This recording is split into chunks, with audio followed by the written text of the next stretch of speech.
Hi, I'm Hannah, and these are 7 reasons why living, breathing, and doing feminism is more challenging than theorizing and learning about feminism.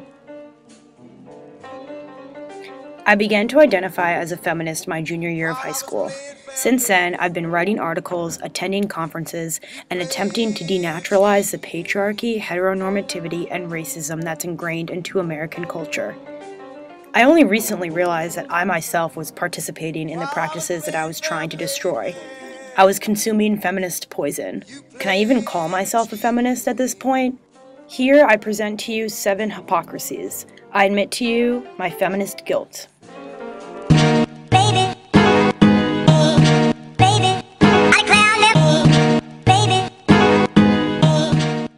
I advocate for self-love, acceptance of different body types, and diverse representation of people within the media, but I've fallen victim to the unrealistic idea that I'm beautiful only if I'm thin, but not too thin, tan, but not too dark-skinned, made up, but not too flashy, and able-bodied.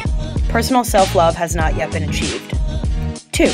Misogynistic and sexualized rap music that degrades women has effects on the social culture of sexual assault and intimate partner violence.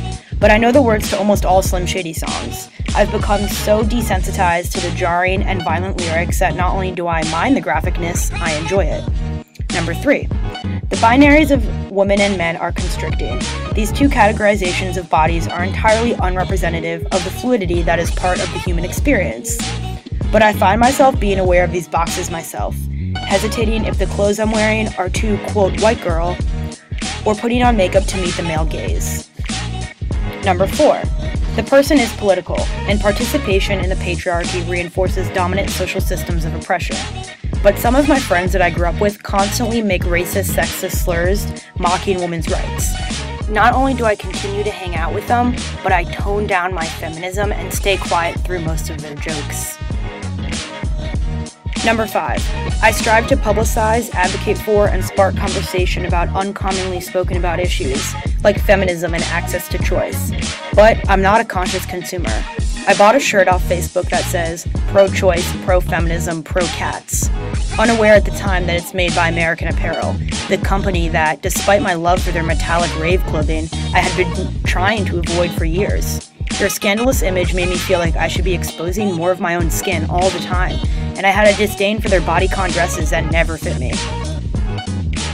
Number 6. Every person has the right to make choices about their body. Our cultural shaming of women for their sexuality is insulting, dehumanizing, and damaging. But I find myself in conversations with my girlfriends about whether a certain dress is too, quote, skanky, how X had sex with Y last night, and laughing at girls whose shorts don't cover their cheeks in the summer. Number 7. I'm intrigued by queer studies partly because it creates a space of free-form expression without norms, classifications, and expectations. But in the past 2 years, I've been thinking of cutting my hair much shorter to keep up with my shifting identities, as if my hair was a symbol of my sexuality, a sort of public image that I had to maintain. It's easier to learn and speak about feminism. It's harder to think and act in the same way. It goes against how I was socialized to interpret the world, and that's the point. I can't find myself till I get lost, I can't reflect until I notice, and I can't reform until I criticize. So yes, I am still a feminist in the making to say the very least.